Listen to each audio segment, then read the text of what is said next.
Καλησπέρα σε όλους τους φίλους. Λοιπόν, θα συνεχίσουμε την ολοκλήρωση του πομπού της τάξης των FM το 10W.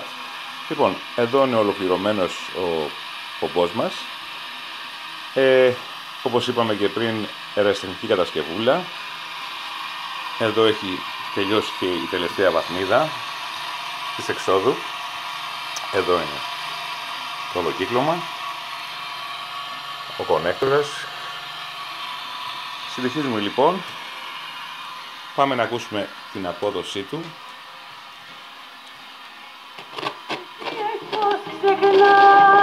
Εδώ είμαστε.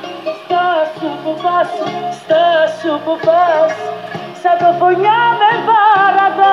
Πολύ καλή απόδοση. Στάσου που πας, τόσες θυσίες πως ξεχνάς. Στάσου που πας, σαν το φωνιά με βάρατα. Τεστάρουμε κιόλας. 1-2, 1-2-3 τεστ.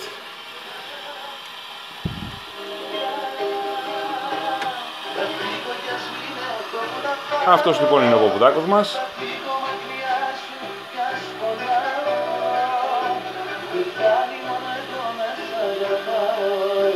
Για τους φίλους λοιπόν που αγαπάνε τον αεραστεχνισμό, εδώ η ολοκλήρωση του πομπού της τάξης των 10W.